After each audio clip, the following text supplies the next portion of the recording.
J'ai tué mon propre fils de mes propres mains. Et si je pouvais revenir en arrière, je ferais exactement la même chose. Je sais ce que tu penses, que je suis un monstre, qu'aucune vraie mère ne serait capable de faire ce que j'ai fait, que je mérite de pourrir dans cette cellule jusqu'au dernier jour de ma vie. Je le sais, parce que moi aussi je penserais la même chose si j'étais de l'autre côté, si je ne savais pas ce que je sais, si je n'avais pas vu ce que j'ai vu. Avant de me juger, j'ai besoin que tu m'écoutes jusqu'au bout. Dis-moi, tu regardes ça d'où? Parce que cette histoire a besoin d'être entendue dans tous les coins du monde. Écris-le dans les commentaires. Ta ville, ton pays. Je veux savoir jusqu'où peut porter la voix d'une femme que le monde a décidé d'appeler meurtrière sans jamais lui demander pourquoi. Je m'appelle Adjoua Mariam Kouassi, j'ai 56 ans. Je te parle depuis la cellule 47 de la maison d'arrêt et de correction d'Abidjan, la Maca, quartier des femmes condamnées. Je suis ici depuis 3 ans, 2 mois et 17 jours. Il me reste 24 ans, 9 mois et 13 jours.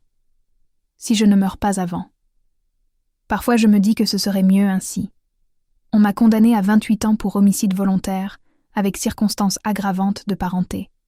Ça veut dire que j'ai tué quelqu'un de mon propre sang, mon fils, Konan Yao Kouassi, 34 ans. L'enfant que j'ai porté dans mon ventre pendant 9 mois. Le bébé que j'ai allaité jusqu'à ce que mes seins se tarissent. Le garçon pour qui j'ai travaillé 18 heures par jour à nettoyer les maisons des autres. L'homme qui était censé être différent. Les journaux m'ont appelé la mère monstre d'Abidjan. Les informations ont montré ma photo, celle du fichier de police, avec les yeux gonflés et du sang séché sur mon pagne. Ils n'ont pas montré le sang des coups qu'il m'a donnés en essayant de m'arrêter. Ils ont juste montré une vieille femme dérangée qui avait assassiné son fils unique.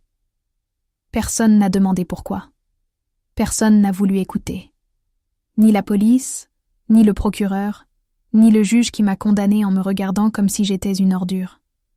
Tout le monde était pressé de m'enfermer et de m'oublier. Une mère qui tue son fils ne mérite pas d'explication, pas de contexte, pas d'humanité. Mais toi, tu es là. Et si tu es arrivé jusqu'ici, peut-être que tu es différent. Peut-être que tu veux savoir ce qui peut pousser une femme à enfoncer un couteau 7 fois dans le corps du fils qu'elle a élevé seule pendant 31 ans. Je vais te raconter exactement ce qui s'est passé. Sans mensonge, sans fioriture, sans demander pardon pour quelque chose dont je ne me repens pas. C'était le 18 mars 2022, un vendredi, 16h47. Je le sais parce que j'ai regardé l'horloge de la cuisine juste avant que ma vie change pour toujours. Madame Aka, ma patronne depuis 15 ans, m'avait laissé partir tôt parce que son mari était malade et qu'il voulait être tranquille. J'ai pris le djibaka pour rentrer à Abobo en pensant à ce que j'allais préparer pour le dîner. Peut-être de l'attiéké avec du poisson braisé. Konan avait toujours adoré mon attiéké au poisson. Je suis arrivée à l'immeuble où je vivais depuis 1991. 4 étages de béton gris, des escaliers qui sentaient l'humidité et l'urine de chat, des murs avec des graffitis que personne ne se donnait la peine d'effacer. Mon appartement était au 3e étage. Celui de Konan, juste à côté. Il avait emménagé là en 2019 pour être près de moi, pour s'occuper de moi. C'est ce qu'il m'avait dit. J'ai monté les escaliers doucement parce que mes genoux me faisaient mal. 53 ans à frotter des sols, ça laisse des traces. Je suis arrivée devant ma porte et j'ai cherché les clés dans mon sac. C'est alors que j'ai entendu quelque chose. Un bruit qui venait de l'appartement de Konan. Comme un gémissement, comme un sanglot étouffé. La fenêtre de ma cuisine donnait sur une petite cour intérieure que partageaient les appartements de ce côté. La fenêtre de la chambre de Konan donnait là aussi. Les rideaux étaient tirés, mais pas complètement. Il y avait un espace, une fente d'environ 10 centimètres. Je ne sais pas pourquoi je me suis approchée. Quelque chose dans ma poitrine s'est serré. Quelque chose d'ancien. Quelque chose qui reconnaissait ce son, même si je ne voulais pas l'admettre. Je me suis approchée de ma fenêtre et j'ai regardé. Et alors j'ai vu. J'ai vu mon fils Konan Yao Kouassi, 34 ans. Et j'ai vu Aminata Bamba, 7 ans. La fille de Fatou, notre voisine du 2e étage. Je ne vais pas décrire ce qui se passait. Ce n'est pas nécessaire. Tu sais? Je sais. Le monde entier sait ce que ça signifie quand un homme adulte est seul avec une petite fille de 7 ans dans une chambre aux rideaux fermés. Et elle avait cette expression sur le visage. Cette expression que je connaissais trop bien parce que c'était mon expression. C'était exactement le même visage que j'avais à 6 ans, en 1974, dans la maison en banco de Corogo, quand mon tonton Moussa m'emmenait dans la chambre du fond après la sieste. Aminata m'a vue. Ses yeux ont rencontré les miens à travers cette fente dans les rideaux, et dans ses yeux, j'ai vu quelque chose qui m'a déchiré l'âme. J'ai vu une supplique. J'ai vu la honte. J'ai vu la terreur. J'ai vu l'enfant que j'étais il y a 50 ans, demandant de l'aide en silence à quelqu'un qui n'est jamais venu. Mais cette fois, quelqu'un est venu. Cette fois, c'est moi qui suis venu. Ce qui s'est passé ensuite, tout le monde le sait déjà. Je suis entrée dans l'appartement de mon fils. Aminata s'est enfuie en courant. Conan a essayé de s'expliquer. Il a utilisé les mêmes mots que mon tonton Moussa avait utilisés 50 ans plus tôt. J'ai pris le couteau de sa cuisine et je l'ai utilisé cette fois. Après, j'ai appelé police secours. Moi-même. Je me suis assise à côté du corps de mon fils et j'ai attendu la police, les mains couvertes de son sang. Je n'ai pas pleuré, je n'ai pas crié, je n'ai pas essayé de fuir. Je me suis juste assise là, regardant ce qui restait de l'enfant que j'avais juré de protéger de tout mal, et j'ai compris que j'avais échoué de la pire façon possible. Je n'ai pas échoué en le tuant. J'ai échoué en le créant. J'ai échoué en ne voyant pas les signes. J'ai échoué en pensant que l'amour d'une mère suffisait à briser un cycle de violence qui venait de générations en arrière. Mais pour que tu comprennes tout ça, pour que tu comprennes pourquoi j'ai fait ce que j'ai fait et pourquoi je le referai, je dois t'emmener très loin en arrière. Je dois t'emmener là où tout a commencé. Je dois t'emmener en 1974, dans une maison en banco à Corogo, dans le nord de la Côte d'Ivoire, vers une petite fille de 6 ans avec des tresses et une robe en pagne, vers une chambre sombre qui sentait la sueur et le coutoucou, vers un homme de 38 ans que tout le monde appelait le gentil tonton. Mon tonton Moussa connaît. C'est là qu'est né le monstre que le monde dit que je suis. Même si le vrai monstre n'a jamais mis les pieds en prison. Corogo, 1974. J'avais 6 ans, et le monde était encore un endroit où les mangues sentèrent bon, et où les criquets chantaient des chansons d'été. Ma famille vivait dans une maison en banco à la sortie de la ville, près des champs d'anacarde où mon père, Draman Kwasi, travaillait comme ouvrier agricole quand il y avait du travail. Ce qui n'était pas souvent. Ma mère s'appelait Awa Kone, un nom qui lui allait comme un gant, parce que cette femme portait plus de douleur qu'une procession de Pâques. Elle était petite, maigre, avec des mains craquelées à force de laver le linge des autres, et des yeux qui regardaient toujours le sol. Je ne l'ai jamais vue regarder quelqu'un en face. Ni mon père, ni ses frères, ni Dieu quand elle égrenait son chapelet chaque soir. Encore moins moi. Nous étions 5 enfants. J'étais la 3e, celle du milieu, celle que personne ne remarquait. Mes frères aînés, Yao et Kwadio, aidèrent mon père dans les champs. Mes petites sœurs, Adjoua et Aïcha, étaient encore des bébés, toujours accrochés au pagne de ma mère. J'étais celle qui restait, celle qui gênait, celle qu'on pouvait prêter à quiconque avait besoin d'une paire de mains supplémentaires. La maison avait 4 pièces. Une pour mes parents, une pour les garçons, une pour les filles, et une à l'arrière, à côté de la cuisine au feu de bois, où dormait mon tonton Moussa. Moussa Kone était le petit frère de ma mère. Il avait 38 ans, ne s'était jamais marié, et était ce que les gens du village appelaient un homme sympathique. Il avait toujours une blague, un bonbon dans la poche, un sourire facile. Les dimanches, il jouait de la guitare sur la place du marché, et les jeunes filles le regardaient avec des yeux de biche. Mais aucune ne l'épousait. On disait que c'était parce qu'il aimait la liberté. J'ai compris plus tard que c'était pour une autre raison. Mon tonton Moussa était venu vivre avec nous 1 an plus tôt, quand on l'avait chassé de son travail à Abidjan. Je n'ai jamais su pourquoi on l'avait chassé. Personne n'en parlait. Dans ma famille, il y avait beaucoup de choses dont personne ne parlait. Au début, je l'aimais bien. C'était le seul adulte qui me prêtait attention. Il me ramenait des bonbons au tamarin du marché. Il me racontait des histoires de fantômes et de sorciers.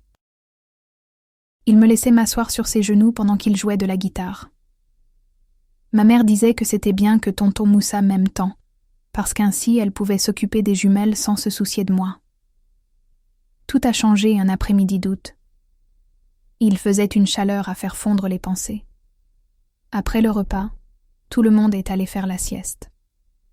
Mon père dans sa chambre, ma mère avec les bébés, mes frères sous le manguier.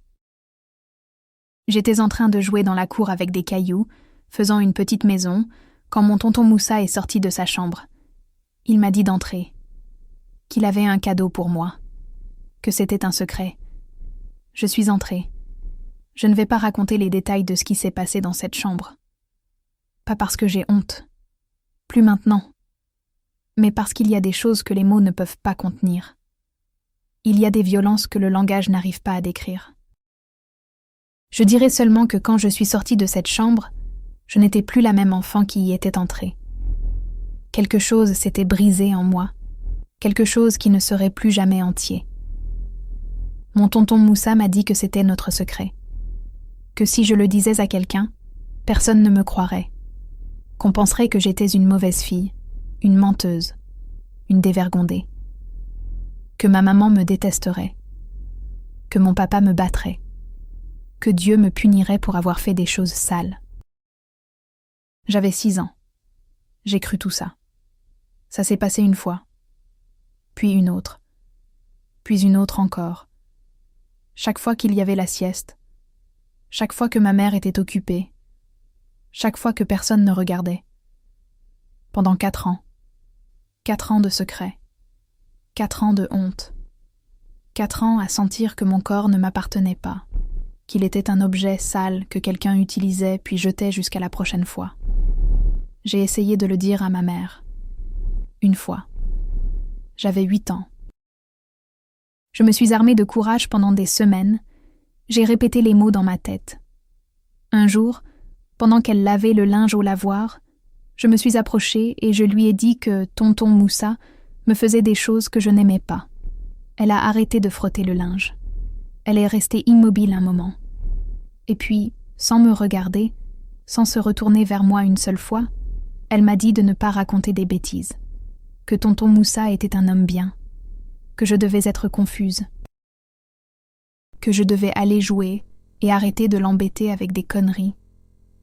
Cette nuit-là, j'ai prié pour la première fois pour que Dieu m'emporte. J'avais 8 ans et je voulais déjà mourir. L'abus a continué 2 ans de plus. Il s'est arrêté en 1978, quand j'avais 10 ans. Pas parce que quelqu'un m'a protégée, mais parce que mon tonton Moussa a trouvé du travail à Man et il est parti. Aussi simple que ça. Le monstre de mon enfance a simplement fait ses valises un matin de février, m'a fait un clin d'œil en guise d'adieu, et a disparu de ma vie comme si rien ne s'était passé. Il n'est jamais revenu. Il est mort d'une cirrhose en 1989, seul et ivre dans une chambre d'hôtel minable. Ma mère a beaucoup pleuré quand elle l'a appris. Moi, je n'ai pas pleuré du tout. J'ai juste ressenti un vide immense, parce que j'ai compris que je n'aurais jamais justice. Que cet homme était mort sans payer pour ce qu'il m'avait fait, qu'il avait emporté mon enfance dans sa tombe, et que personne ne le saurait jamais. Après le départ de mon tonton, j'ai changé. Je suis devenue silencieuse, méfiante, apeurée par les hommes. Je ne laissais personne me toucher. Je me lavais avec mes vêtements parce que je ne supportais pas de voir mon propre corps nu. Je dormais avec un couteau sous l'oreiller. Je faisais des cauchemars presque toutes les nuits. Ma mère n'a jamais demandé pourquoi. Mon père n'a jamais rien remarqué. Mes frères étaient trop occupés par leur propre vie. J'étais invisible. Une enfant brisée que personne ne voyait. J'ai grandi avec une promesse gravée dans l'âme. Jamais je ne permettrais à un homme de me toucher de cette façon à nouveau. Jamais je ne serais vulnérable. Jamais je ne ferais confiance. Jamais je n'aimerais. Mais à 17 ans, j'ai rencontré Sékou Traoré et j'ai découvert que les promesses qu'on se fait à soi-même sont les plus faciles à briser. 1985. J'avais 17 ans et je travaillais dans un petit maquis du centre de Korogo. Ça s'appelait chez Tanti Aya et on servait de la nourriture aux ouvriers des plantations d'anacardes. J'étais serveuse, cuisinière, plongeuse, tout ce qu'il fallait. Je gagnais une misère, mais je me sentais libre. Je ne vivais plus chez mes parents. Je louais une petite chambre chez une vieille veuve qui me laissait payer à la semaine. Sékou est arrivé un mardi de septembre. Je m'en souviens parce que ce jour-là, il a plu pour la première fois, après des mois de sécheresse, et toute la ville sentait la terre mouillée. Il est entré dans le maquis en secouant l'eau de son chapeau, avec un sourire qui illuminait la salle. Il avait 22 ans. Il était grand, noir comme l'ébène, avec des épaules larges et des mains calleuses. Il travaillait comme maçon sur un chantier pas loin. Il m'a regardée comme si j'étais la seule femme au monde. Personne ne m'avait jamais regardée comme ça. Il a commencé à venir tous les jours. Il s'asseyait toujours à la même table, celle du coin près de la fenêtre. Il commandait toujours la même chose, sauce graine avec foutou. Il me laissait toujours un pourboire, même quand je lui disais que ce n'était pas la peine. Et toujours, il trouvait le moyen de me faire sourire. Sékou était charmant, drôle, attentionné. Il me faisait me sentir spéciale, protégée, désirée d'une façon qui ne me faisait pas peur. Ou c'est ce que je croyais, parce qu'il y avait autre chose en lui, quelque chose que je n'ai pas voulu voir, la jalousie qu'il déguisait en amour, le contrôle qu'il déguisait en attention, la rage qu'il cachait derrière le rire. Les signes étaient là depuis le début. Il se fâchait si je servais d'autres hommes avec trop d'amabilité. Il me demandait à qui j'avais parlé, où j'étais allée, pourquoi je mettais si longtemps à lui répondre. Une fois, il m'a attrapé le bras avec force parce qu'un client m'avait donné un pourboire trop important. Il a laissé des bleus. Mais après, il a pleuré. Il m'a demandé pardon. Il m'a juré que ça n'arriverait plus jamais. J'avais 17 ans, et personne ne m'avait appris ce qu'était l'amour. Je ne connaissais que la douleur déguisée en affection. Alors quand Sékou me faisait mal et qu'ensuite il me prenait dans ses bras en demandant pardon, j'ai pensé que c'était normal. J'ai pensé que c'était ça, être aimé. On s'est mariés en juin 1986, un petit mariage à l'église de Korogo. Ma mère n'a pas pleuré d'émotion. Elle a pleuré de soulagement parce qu'elle se débarrassait enfin de moi. Mon père n'est pas venu parce qu'il était saoul dans un maquis quelque part. Mes frères ont envoyé un message depuis Abidjan où ils vivaient déjà. Personne de ma famille ne m'a accompagné à l'hôtel. Sékou, lui, avait de la famille. Beaucoup. Sa mère, vieille maman Traoré, m'a regardé avec mépris dès le premier jour. Je n'étais pas assez bien pour son fils. J'étais trop maigre, trop noire, trop pauvre, trop silencieuse. Elle voulait une belle fille qui lui donnerait des petits-fils et qui servirait son fils comme une esclave. Et sur ce dernier point, elle ne s'est pas trompée. La nuit de noces, j'ai découvert qui était vraiment Sékou Traoré. On était dans la petite chambre qu'on avait louée près de son travail. J'étais nerveuse, tremblante, avec tous les fantômes de mon enfance qui me criaient de ne laisser aucun homme me toucher. Sékou était saoul. Il avait beaucoup bu à la fête. Je lui ai demandé d'y aller doucement. Je lui ai dit que j'avais peur. Je l'ai supplié d'attendre. Il m'a giflé si fort que je suis tombée par terre. Après, il a fait ce qu'il voulait de moi pendant que je pleurais en silence, exactement comme j'avais pleuré dans la chambre de mon tonton Moussa, tant d'années auparavant. Et quand il a eu fini, il m'a dit les mêmes mots qu'il me dirait des centaines de fois dans les années suivantes. C'est parce que je t'aime trop. C'est comme ça qu'a commencé mon mariage. C'est comme ça qu'ont commencé 5 ans d'enfer. Sékou me frappait quand il buvait. Il me frappait quand il ne buvait pas. Il me frappait si la nourriture était froide, si les vêtements n'étaient pas repassés, si je le regardais mal, si je ne le regardais pas assez. Il me frappait pour exister. Il me frappait parce qu'il le pouvait, parce que j'étais sa femme. Et à Corogo, en 1986, une femme était la propriété de son mari. Après chaque passage à tabac venait le repentir. Les larmes, les promesses qu'il allait changer, les cadeaux, les fleurs volées dans le jardin d'une voisine. Et je le croyais. Encore et encore, je le croyais, parce que j'avais besoin de croire que l'homme que j'avais choisi n'était pas un monstre, parce qu'accepter la vérité signifiait accepter que j'avais échappé à un enfer pour tomber dans un autre. En 1987, je suis tombée enceinte. J'avais 19 ans et je pensais qu'un enfant changerait tout. Je pensais que quand Sékou verrait son bébé, quand il aurait quelque chose pour quoi vivre, il arrêterait de boire, il arrêterait de me frapper. Il deviendrait l'homme que j'avais cru qu'il était. Sékou voulait un garçon. Il me l'a fait comprendre dès que je lui ai annoncé la nouvelle. Un homme a besoin d'un fils, disait-il, pour lui apprendre à être un homme, pour qu'il porte son nom, pour qu'il ne soit pas une mauviette. Pendant la grossesse, les coups ont continué, mais plus sur le visage. Sur les bras, les jambes, le dos, là où ça ne se voyait pas. Sékou n'était pas stupide. Il savait que s'il me marquait trop, les gens parleraient, et la réputation était ce qui comptait le plus pour lui. Le 15 mai 1988, à 3 heures du matin, Konan Yaokwasi est né à l'hôpital général de Corogo. C'était un accouchement difficile. J'ai failli mourir. Mais quand ils ont mis ce bébé dans mes bras, quand j'ai senti sa chaleur contre ma poitrine, quand j'ai vu ses petits yeux noirs me regarder avec toute la confiance du monde, j'ai su que toute la douleur en avait valu la peine.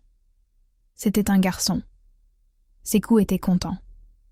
Pendant un moment, j'ai pensé que mes espoirs allaient se réaliser. Mais en tenant mon fils dans ce lit d'hôpital, en caressant sa petite tête et en comptant ses petits doigts, j'ai fait un serment. Pas à Dieu, parce que Dieu ne m'avait jamais protégée. Pas à Sékou, parce que Sékou ne méritait pas mes promesses. Je me le suis fait à moi-même, et je l'ai fait à Konan. Personne ne te fera de mal, mon amour. Personne ne te touchera. Personne ne fera de toi ce qu'on a fait de moi. Tant que je vivrai, tu seras en sécurité. Ce serment m'a maintenue en vie les 3 années suivantes. Et ce serment m'a donné la force de faire ce qu'aucune femme de ma famille n'avait jamais fait. Partir. Si tu sens le poids de cette histoire comme je l'ai senti en la vivant, abonne-toi à la chaîne, parce que ce qui vient après est ce qui m'a complètement détruite.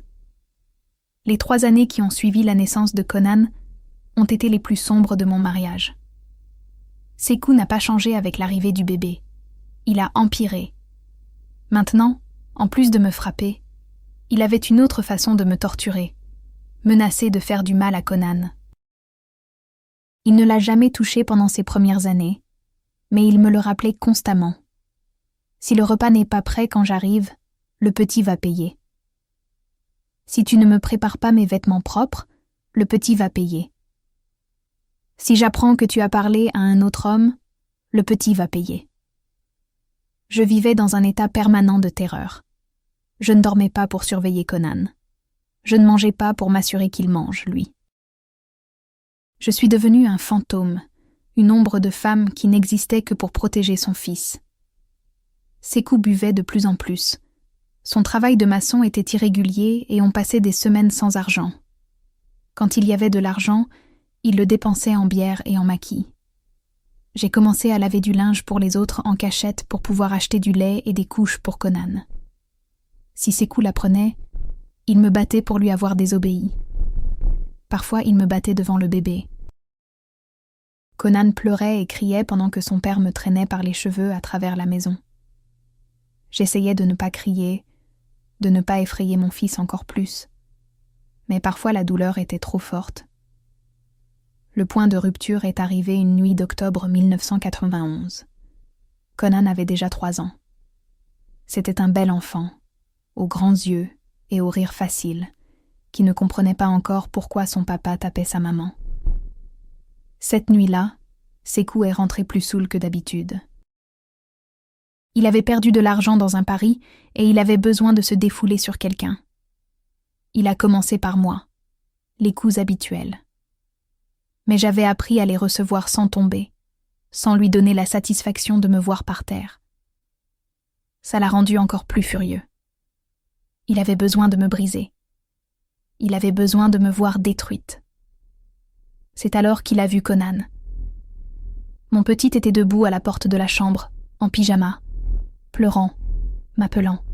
« Maman, maman. » Sékou a marché vers lui. « Je vais t'apprendre à être un homme, » a-t-il dit à mon fils de 3 ans.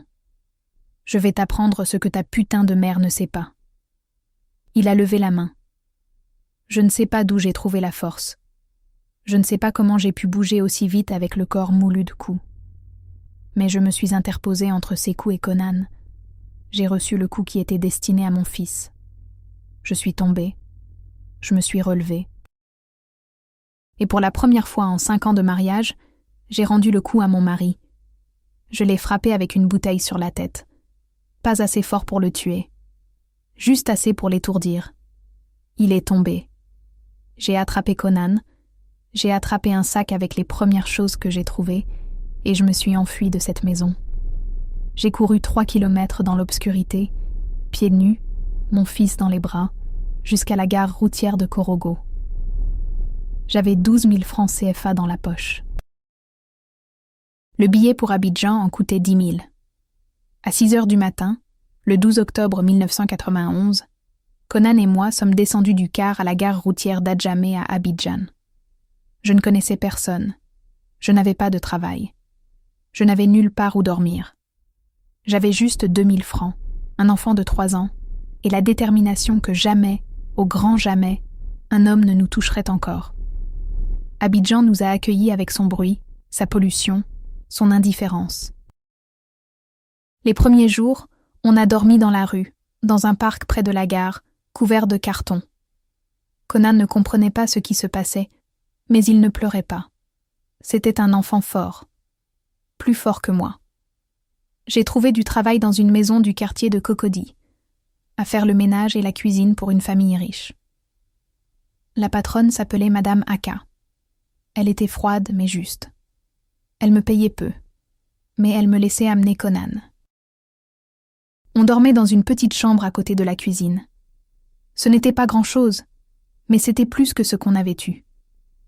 Avec le temps, j'ai trouvé d'autres maisons où travailler. Certaines patronnes me recommandaient à d'autres.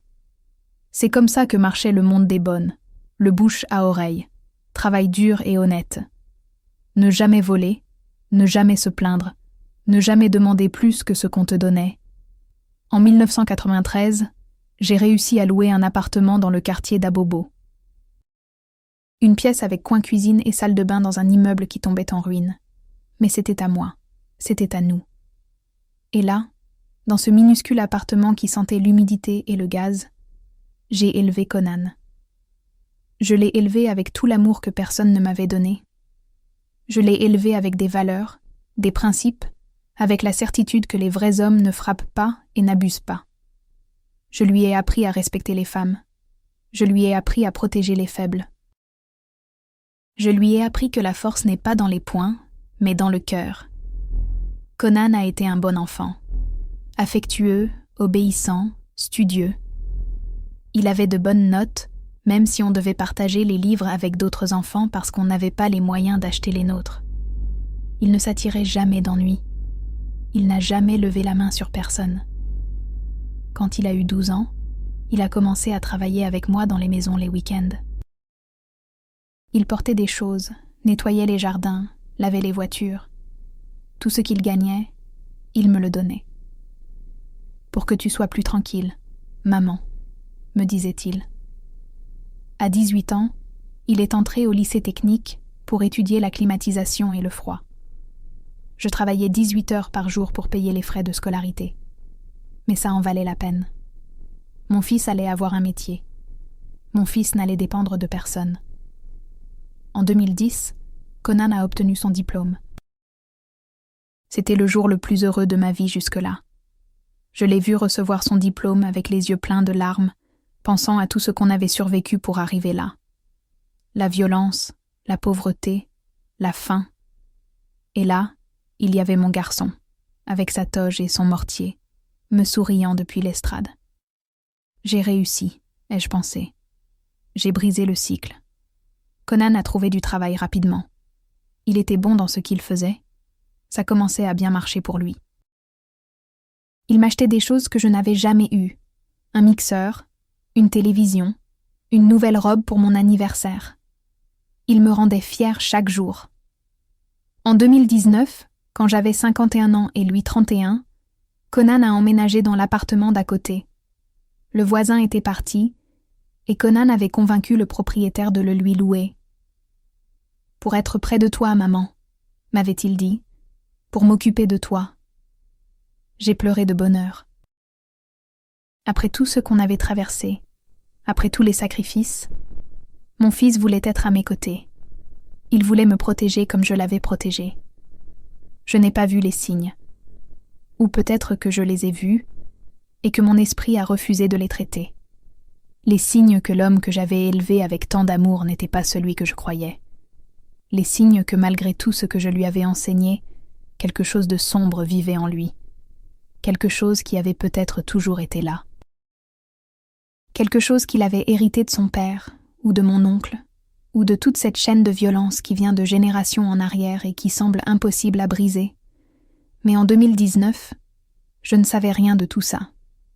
En 2019, j'étais simplement une mère fière qui vivait à côté de son fils aimant.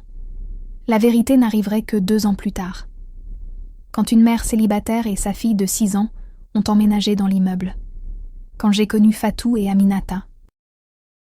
En 2021, de nouvelles voisines sont arrivées dans l'immeuble. Une mère célibataire du nom de Fatou Bamba, 28 ans, et sa fille Aminata, 6 ans. Fatou était mince, avec un visage de fatigue permanente. Elle travaillait en double équipe dans une usine textile de la zone industrielle de Yopougon. Je ne la voyais presque jamais parce qu'elle partait avant l'aube et rentrait quand il faisait déjà nuit. Je l'aimais bien. Je reconnaissais en elle la même lutte que j'avais vécue des années auparavant. Une femme seule élevant une fille, survivant comme elle pouvait. Aminata, c'était une autre histoire. Dès la première fois que je l'ai vue, quelque chose dans ma poitrine s'est serré. C'était une belle enfant, aux cheveux noirs et aux grands yeux. Mais elle avait un sérieux qui ne correspondait pas à son âge. Elle ne jouait pas avec les autres enfants de l'immeuble. Elle ne riait pas. Elle ne faisait pas de bruit.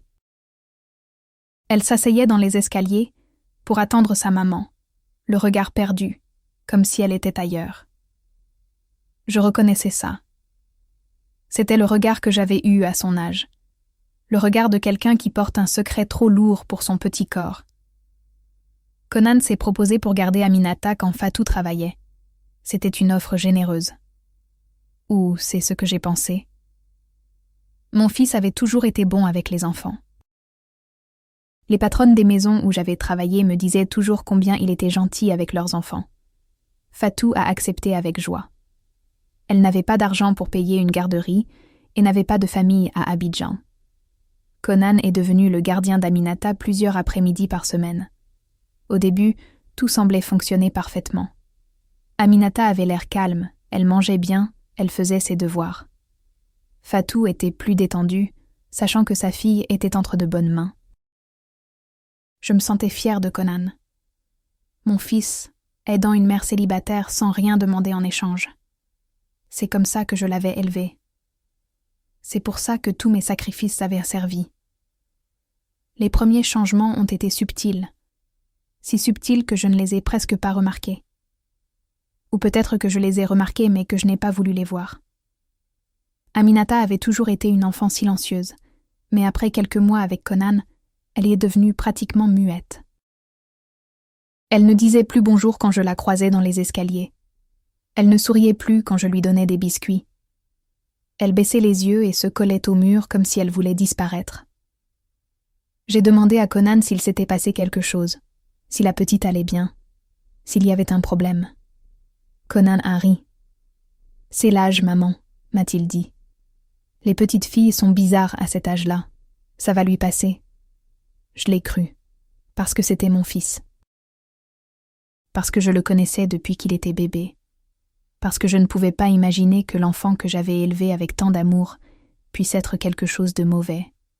Un après-midi, j'ai trouvé Aminata assise dans les escaliers de l'immeuble, toute seule, alors que Conan était censé la garder. Elle avait les yeux rouges, comme si elle avait pleuré. Je lui ai demandé ce qui se passait. Elle n'a pas répondu.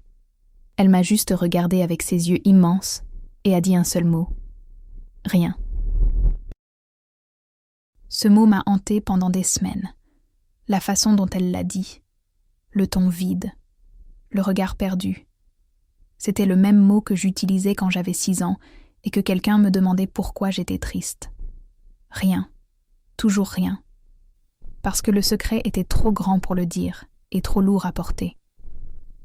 Les cauchemars ont recommencé.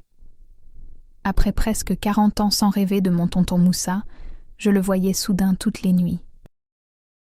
La chambre sombre, l'odeur de koutoukou, les mains calleuses, la sueur tombant sur mon visage. Je me réveillais trempée, tremblante, le cœur battant si fort que je pensais avoir une crise cardiaque. Mon esprit essayait de me dire quelque chose. Mon corps savait ce que mon cœur refusait d'accepter. J'ai commencé à observer Conan avec plus d'attention, à remarquer des choses que je n'avais pas vues avant. La façon dont il regardait Aminata quand il pensait que personne ne le voyait. Son insistance à être seul avec elle. Les portes fermées. Les silences quand j'arrivais à l'improviste. Une petite voix dans ma tête s'est mise à murmurer des choses horribles. Des choses que je ne voulais pas entendre. Des choses qui me donnaient l'impression d'être la pire mère du monde, rien que d'y penser. Mon fils, non. Pas lui. Je me répétais cette phrase comme un mantra, comme une prière, comme si la dire assez de fois la rendrait vraie. Mon fils, non. Pas lui. Je l'ai élevé différemment. Je lui ai appris le respect. J'ai brisé le cycle. Mais la petite voix ne se taisait pas. Et les cauchemars ne s'arrêtaient pas. Et Aminata continuait à me regarder avec ses yeux qui criaient, à l'aide sans dire un mot. Il y a eu un moment où j'ai failli parler. J'ai failli dire à Fatou que quelque chose n'allait pas.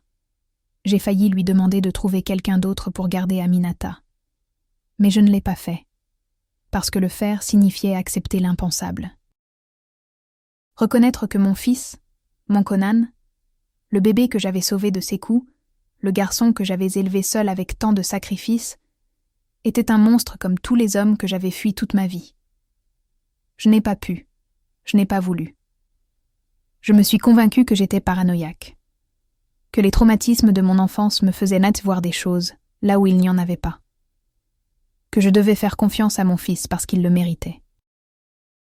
Alors j'ai fermé les yeux, j'ai bouché mes oreilles, j'ai fait taire la petite voix, et j'ai laissé se passer ce qui s'est passé. Cette décision me tourmente chaque nuit dans cette cellule. J'aurais pu tout arrêter 1 an plus tôt. J'aurais pu épargner à Aminata 12 mois de plus d'enfer. Mais mon amour de mère m'a aveuglée. Mon déni a fait de moi une complice. Il y a des culpabilités qu'aucune condamnation ne peut effacer. Mars 2022. Le jour qui a détruit tout ce que je croyais savoir sur mon fils, sur moi-même, sur la vie. 18 mars 2022. Vendredi. Une date que je porte tatouée dans l'âme comme un fer rouge sur la peau. Le jour où Adjoa Mariam Kouassi a cessé d'exister et où quelqu'un d'autre est né. Quelqu'un que je ne reconnais toujours pas quand je me regarde dans le morceau de miroir qu'on a dans la cellule. Tout a commencé par un geste de gentillesse. Madame Aka, ma patronne depuis 15 ans, m'avait laissé partir tôt du travail. Son mari était malade, quelque chose à l'estomac, et il voulait être seul. Elle m'a payé la journée complète alors que je n'avais travaillé que la moitié. C'était une bonne femme, Madame Aka.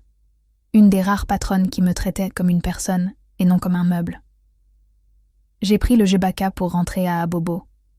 Le trajet durait 40 minutes quand il n'y avait pas d'embouteillage. Ce jour-là, il n'y en avait pas.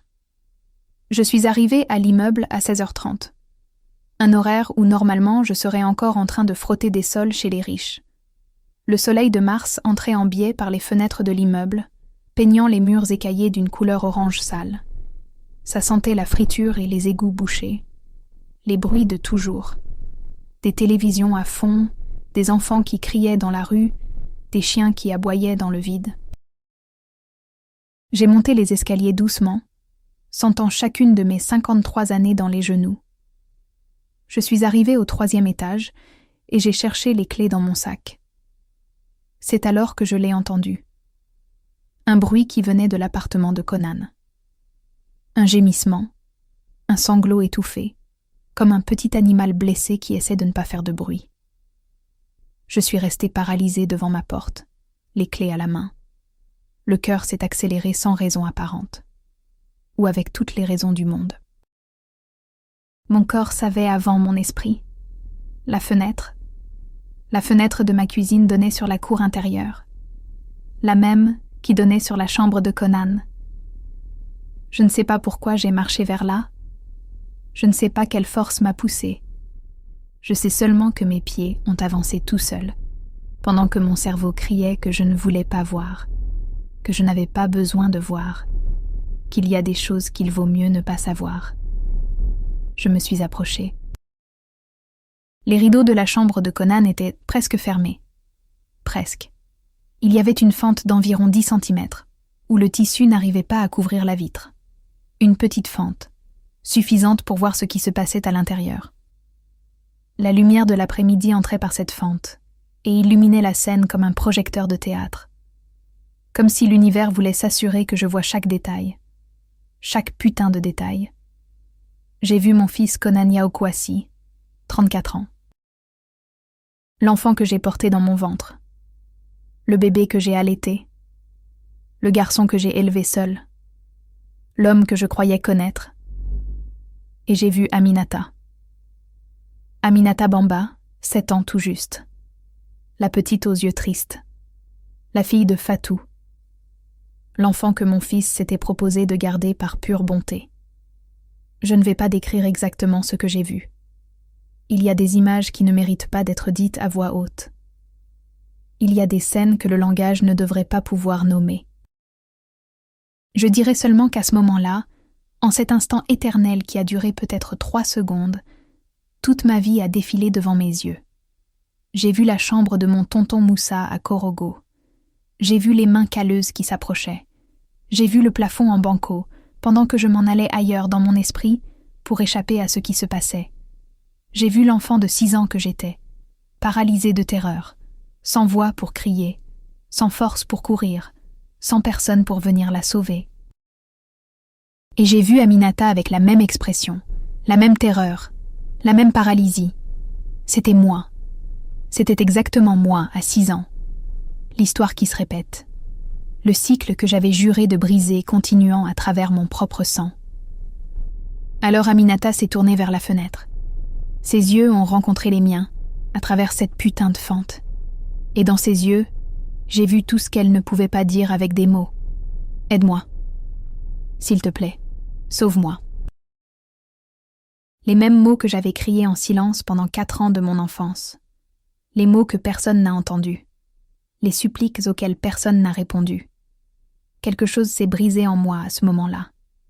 Quelque chose qui se fissurait depuis 50 ans s'est finalement mis en morceaux. La femme que j'avais été jusque-là, la mère fière, l'employée travailleuse, la voisine aimable, a disparu. Et quelque chose d'autre s'est réveillé. Quelque chose d'ancien, quelque chose de furieux. Quelque chose qui avait attendu un demi-siècle pour sortir. À ce moment-là, quelque chose en moi s'est brisé pour toujours. Et quelque chose d'autre s'est éveillé. Les 17 minutes suivantes sont gravées dans ma mémoire avec une clarté maladive. Chaque seconde, chaque détail, chaque son. comme si mon cerveau avait décidé de tout documenter pour me torturer ensuite pendant le reste de ma vie. 16h47. Je me suis éloignée de la fenêtre. J'ai marché vers la porte de l'appartement de Conan. Je ne me souviens pas avoir pensé quoi que ce soit. Il n'y a pas eu de plan, pas de décision consciente, juste de l'action. Du pur instinct animal de protéger un petit sans défense. La porte n'était pas fermée à clé. Conan ne fermait jamais à clé quand il était chez lui. J'ai tourné la poignée et je suis entrée. Le couloir était sombre. Ça sentait la vieille nourriture et quelque chose d'autre que je ne veux pas nommer. J'ai marché vers la chambre. Mes pas faisaient craquer le sol en lino. Conan a dû m'entendre parce que quand j'ai ouvert la porte, il était déjà debout en train d'arranger ses vêtements. Aminata était recroquevillée dans un coin du lit, tremblante. Quand elle m'a vue, quelque chose a changé sur son visage. Je ne sais pas si c'était du soulagement ou plus de peur. Je sais seulement que ses yeux se sont agrandis encore plus et qu'elle a couru vers la porte, passant à côté de moi comme une souris qui s'échappe d'un piège. J'ai entendu ses petits pas descendre les escaliers, le claquement de la porte de l'appartement du 2e étage, les pleurs qu'elle s'est enfin permis de laisser sortir. Elle était sauve. Au moins pour l'instant. Je suis restée seule avec mon fils. Conan me regardait avec une expression que je n'oublierai jamais. Un mélange de surprise, de honte et quelque chose d'autre. Quelque chose qui ressemblait beaucoup à de la colère. Comme si c'était moi qui avais tort. Comme si c'était moi l'intruse. « Maman, a-t-il dit. Maman, c'est pas ce que tu crois. C'est pas ce que tu crois. » Les mêmes mots, les mots exacts que mon tonton Moussa m'avait dit quand ma mère avait failli nous découvrir une fois. C'est pas ce que tu crois, Awa. La petite et moi, on jouait juste. Le cycle. Le putain de cycle qui ne s'arrête jamais. Les mêmes excuses passant de génération en génération comme un héritage pourri. 34 ans, ai-je dit. Ma voix sonnait comme celle de quelqu'un d'autre. Rauque, froide, morte. 34 ans, je t'ai porté dans mon ventre. Je t'ai donné le sein, je t'ai changé les couches. J'ai travaillé comme une esclave pour que tu ne manques de rien. Je t'ai appris à être un homme. Et tu me fais ça. Conan a fait un pas vers moi, les mains levées en geste d'apaisement. Laisse-moi t'expliquer, maman. Tu ne comprends pas. Je ne comprends pas, ai-je répété. Je ne comprends pas. Elle a 6 ans, Conan. 6 ans. Comme moi quand ton grand-oncle Moussa a commencé avec moi. Le visage de Conan a changé. Pendant une seconde, j'ai vu quelque chose qui ressemblait à de la peur. Mais il s'est vite repris. Maman, tu es confuse. Tes traumatismes te font voir des choses. Je ne suis pas confuse, mon fils. J'ai vu ce que j'ai vu. Je me suis dirigée vers la cuisine sans trop savoir pourquoi. Conan m'a suivie. Il continuait à parler, à essayer d'expliquer, de justifier, de me convaincre que ce que mes propres yeux avaient vu était un mensonge. Elle est très affectueuse, maman. Parfois les enfants confondent les choses. Je ne lui ferai jamais de mal. Tu me connais ? Je te connais, ai-je dit. Je croyais te connaître. J'ai vu le couteau dans l'égouttoir. Un vieux couteau de cuisine aux manches noires et à la lame tachée de rouille. Le même couteau avec lequel Conan coupait les oignons pour le riz qu'il aimait tant. Je l'ai pris. Conan a vu le couteau dans ma main. Son expression a changé de nouveau. La peur est revenue. Mais aussi autre chose, de la rage. Pose ça, maman. Sois pas ridicule. Je n'ai pas bougé. Je t'ai dit de le poser. Il s'est approché. Il a essayé de m'arracher le couteau. Sa main s'est refermée sur mon poignet avec force. La même force que son père utilisait avec moi 30 ans plus tôt. La même violence héritée. Il m'a frappé. Un coup de poing au visage qui m'a fait voir des étoiles. J'ai senti le goût du sang dans ma bouche. Mais je n'ai pas lâché le couteau. Il a frappé encore, dans le ventre. Cette fois, je me suis pliée de douleur, mais je continuais à m'accrocher aux manches en bois. Il continuait à tirer, essayant de me l'arracher. Et alors j'ai utilisé le couteau. Le premier coup de couteau est entré par le côté gauche. Ce n'était pas profond. Juste assez pour que Conan lâche mon poignet et recule, les yeux grands ouverts. « Maman !» a-t-il dit. Sa voix n'était plus en colère. Elle était incrédule. « Maman, qu'est-ce que t'as fait ?» Je n'ai pas répondu. J'ai avancé vers lui. Il a reculé jusqu'à se cogner contre le mur. Le deuxième coup de couteau a été dans l'épaule. Le troisième dans la poitrine. Le quatrième. Le cinquième. Le sixième. Conan était déjà par terre. Il ne bougeait plus. Mais je ne pouvais pas m'arrêter. Ce n'était pas moi qui bougeais le bras. C'était quelque chose d'autre. Quelque chose qui s'accumulait depuis 50 ans. Toute la rage, toute la douleur, toute la peur, toute l'impuissance d'une vie entière, à être victime d'hommes qui prenaient ce qu'ils voulaient, sans se soucier de qui ils détruisaient. Le 7e coup de couteau a été le dernier. La lame était restée plantée, et je n'ai pas eu la force de la retirer. Je me suis assise par terre à côté du corps de mon fils. Le sang s'étendait sur le lino en une flaque sombre qui semblait ne pas avoir de fin. Il lui tachait les vêtements, le visage, les cheveux. Il me tachait aussi. Les mains, le pagne, la blouse. Je n'ai pas pleuré. Je n'ai pas crié. Je n'ai rien ressenti. Juste un vide immense, là où avant se trouvait mon cœur. 17h04. 17 minutes depuis que j'étais entrée dans l'appartement. J'ai cherché mon téléphone dans la poche de ma jupe. J'ai composé le 111. Une voix de femme a répondu. « Police secours, qu'est-ce qui se passe ?»« Je viens de tuer mon fils, » ai-je dit. « Quartier Abobo, immeuble 14, appartement 302. Vous devez venir. » L'opératrice a dit quelque chose, mais je ne l'ai pas entendu. J'ai raccroché et je suis restée assise à côté de Conan, attendant qu'ils arrivent. Si cette histoire te fait te demander ce que tu aurais fait à ma place, partage-la avec quelqu'un, parce que cette réflexion ne peut pas rester avec toi seule. La police est arrivée en 11 minutes. 2 voitures de patrouille, 4 agents. Ils m'ont trouvée exactement où j'avais dit, assise par terre dans la cuisine, à côté du corps de mon fils, les mains couvertes de sang déjà sec. Je ne me suis pas débattue. Je n'ai pas essayé de m'enfuir. Je n'ai pas inventé d'excuses. Quand ils m'ont demandé ce qui s'était passé, je leur ai dit la vérité. J'ai tué mon fils parce qu'il violait la fille de la voisine. Il répétait ce qu'on m'avait fait à moi enfant. Je ne pouvais pas le permettre. Les policiers se sont regardés. L'un d'eux, le plus jeune, avait l'air sur le point de vomir. L'autre, un homme plus âgé avec une moustache grise, m'a regardé avec un mélange de dégoût et de pitié. « Madame, » m'a-t-il dit en me passant les menottes, « vous avez le droit de garder le silence. » Mais personne n'a voulu écouter ma réponse. Le procès a duré 8 mois, de mars à novembre 2022.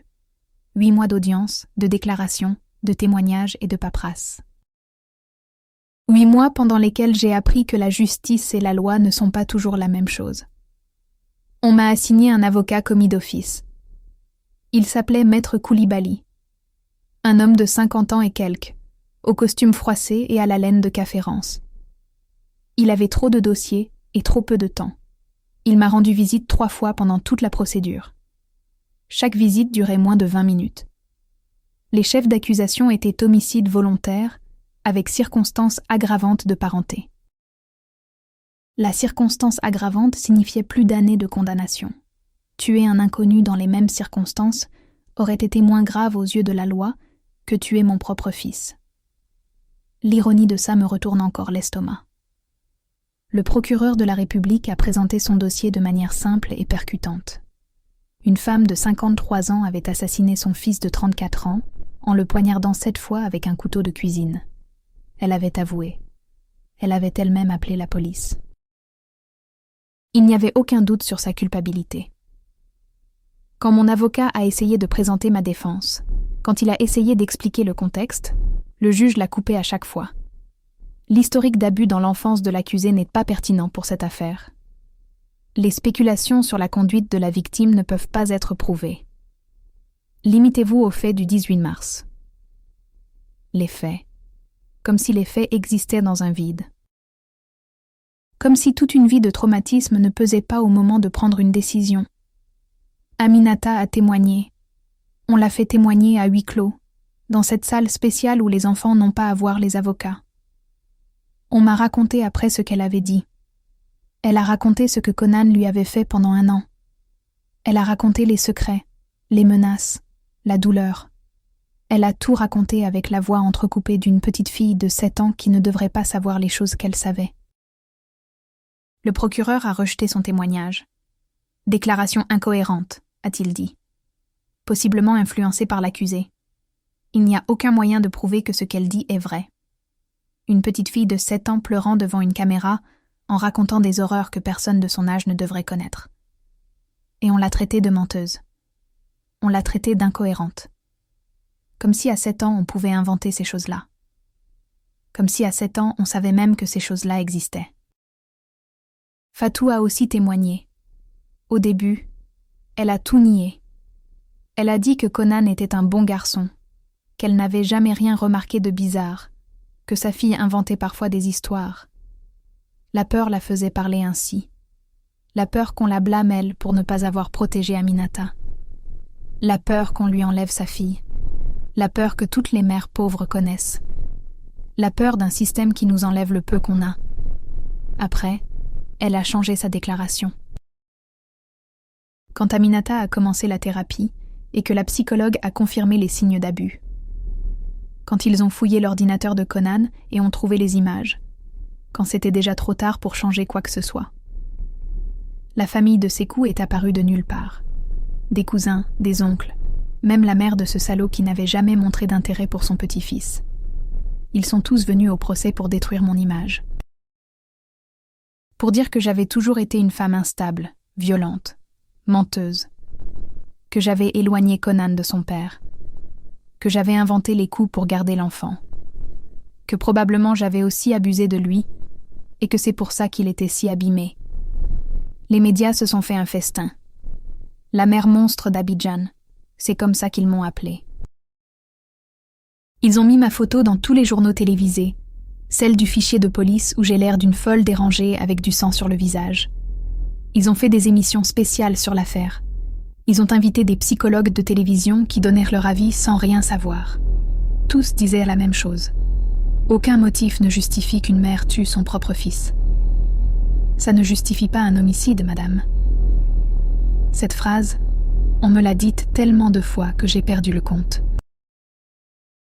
Le juge, le procureur, les journalistes, les gens dans la rue quand on me transférait.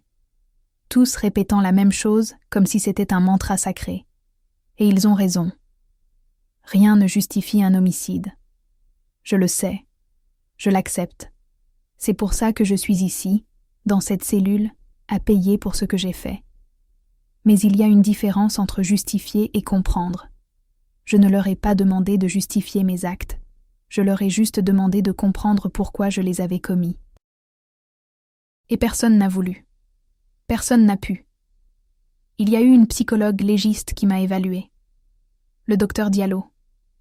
Une jeune femme avec des lunettes et une voix douce qui a passé des heures avec moi à écouter mon histoire. Elle a documenté mon trouble de stress post-traumatique. Elle a documenté les effets de décennies d'abus non traités. Elle a documenté comment le moment du crime avait été un épisode dissociatif déclenché par la reconnaissance du trauma. Elle a présenté son rapport au juge. Le juge l'a lu en 3 minutes et l'a écarté comme circonstance atténuante. L'historique psychologique de l'accusé n'excuse pas la préméditation et la cruauté de l'acte. Préméditation. Comme si j'avais planifié de tuer mon fils. Comme si je m'étais levée ce matin-là en pensant « Aujourd'hui je vais le poignarder 7 fois ». Comme si tout ça n'avait pas été le résultat de 50 ans de douleur accumulée qui a explosé en un instant. La sentence est tombée le 15 novembre 2022. 28 ans de prison avec la circonstance aggravante de parenté. sans possibilité de réduction de peine pour bonne conduite pendant les 10 premières années.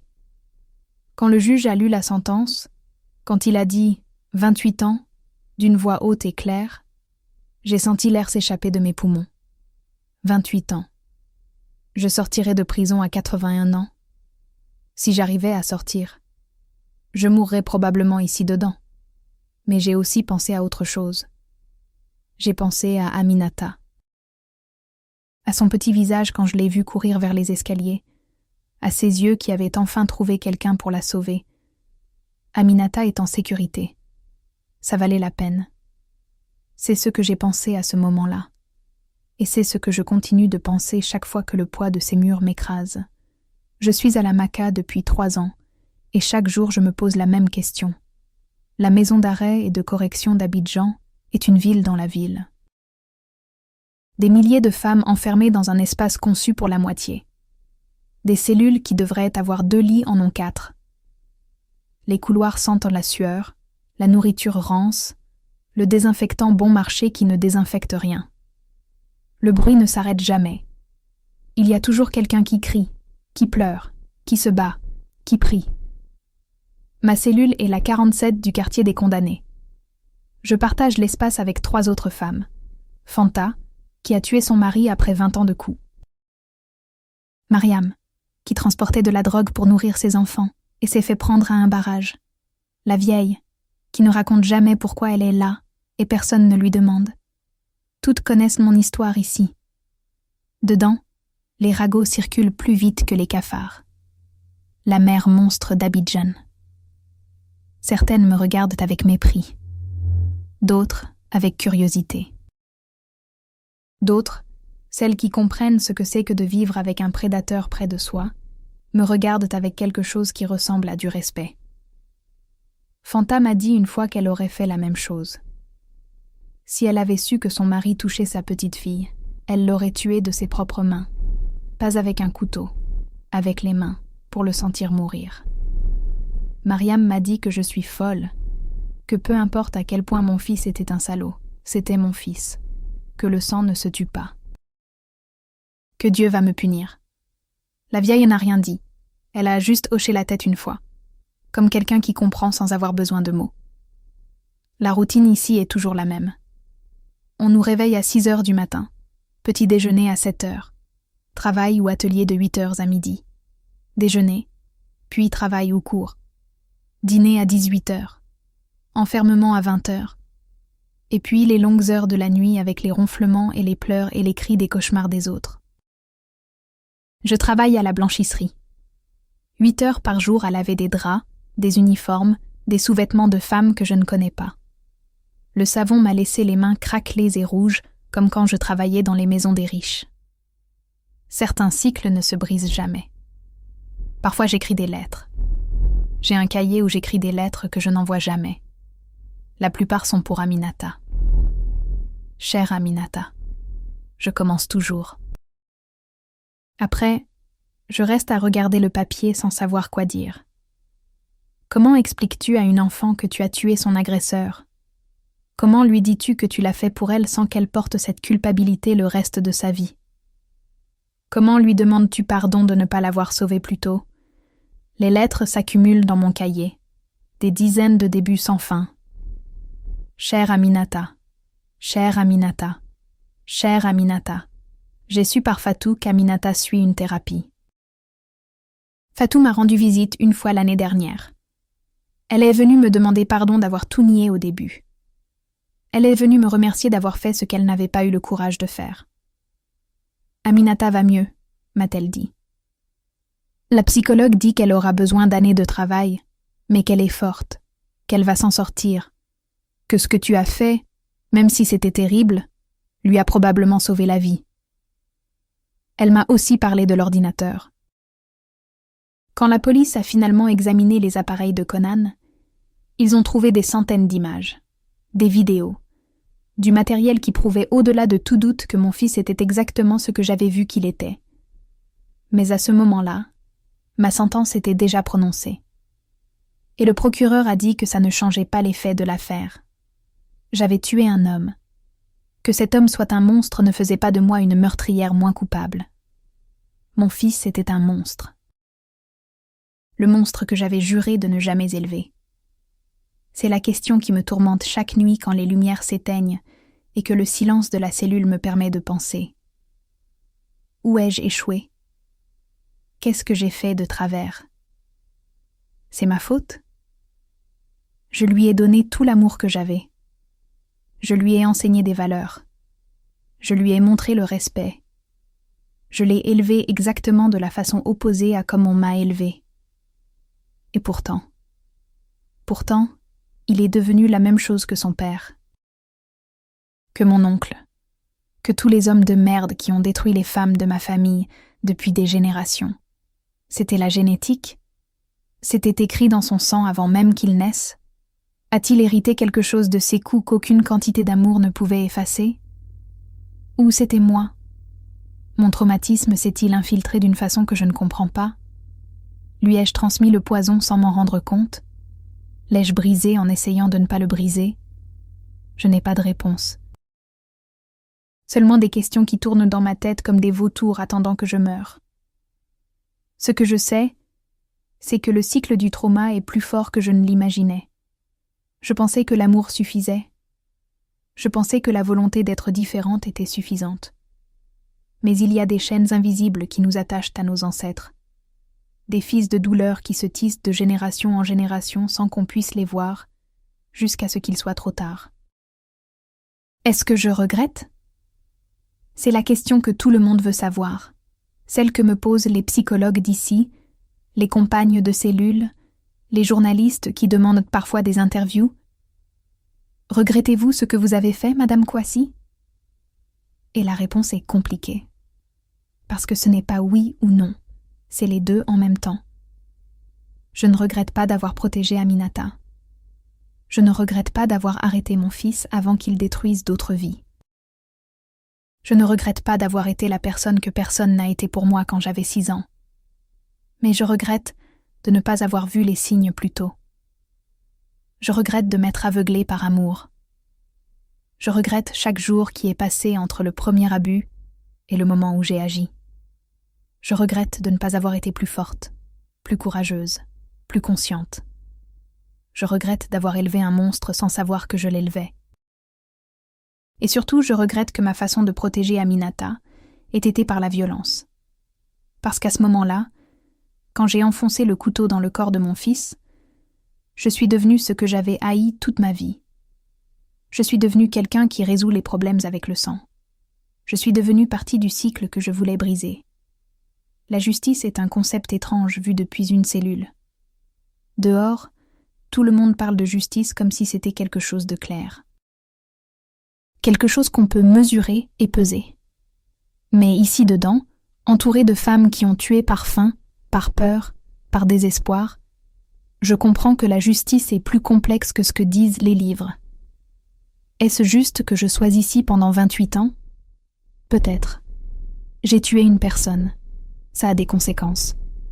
Est-ce juste que mon fils n'ait jamais mis les pieds en prison pour ce qu'il a fait à Aminata? Non. Mais la mort l'a libéré de ce destin. Est-ce juste que mon tonton Moussa soit mort de vieillesse sans payer pour ce qu'il m'a fait? Non. Mais c'est comme ça que fonctionne le monde. Qui est vraiment le monstre dans cette histoire? Moi, qui ai tué mon fils? Mon fils, qui a violé une enfant? Mon oncle, qui m'a violée? Ma mère, qui ne m'a pas protégée?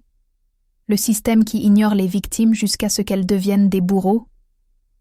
Je n'ai pas de réponse. Seulement plus de questions. La seule chose que je sais avec certitude, c'est ceci. Si je devais choisir entre la vie de mon fils et l'innocence d'Aminata, je choisirais la même chose à chaque fois. Tu es arrivé jusqu'ici. Tu as écouté mon histoire en entier. Si quelque chose en toi a changé, si maintenant tu regardes différemment ce qu'on appelle un monstre, abonne-toi à Confession derrière les barreaux, parce qu'il y a d'autres histoires comme la mienne qui attendent d'être entendues. Je m'appelle Adjoa Mariam Kwasi. J'ai 56 ans. Je suis enfermée dans la cellule 47 de la maison d'arrêt et de correction d'Abidjan. Il me reste 24 ans de condamnation pour avoir tué mon fils unique. Le monde m'appelle monstre. Peut-être qu'ils ont raison. Ou peut-être que le vrai monstre n'a jamais été moi. C'est une question que toi seul peux répondre. J'ai tué mon propre fils de mes propres mains. Et si je pouvais revenir en arrière, si je pouvais retourner à ce 18 mars 2022 à 16h47, au moment exact où mes yeux ont rencontré ceux d'Aminata à travers cette fente dans les rideaux, je ferais exactement la même chose. Parce qu'il y a des promesses qu'une mère fait qui sont plus fortes que le sang. Et il y a des petites filles qui méritent que quelqu'un les sauve, même si cette salvation a un prix terrible. J'ai payé ce prix, et je continuerai à le payer chaque jour qu'il me reste à vivre. Mais Aminata est en sécurité. Aminata a une chance d'être libre. Aminata n'aura pas à porter seule un secret pendant 50 ans en attendant que quelqu'un la croie. Ça vaut 28 ans. Ça vaut une vie. Ça vaut tout.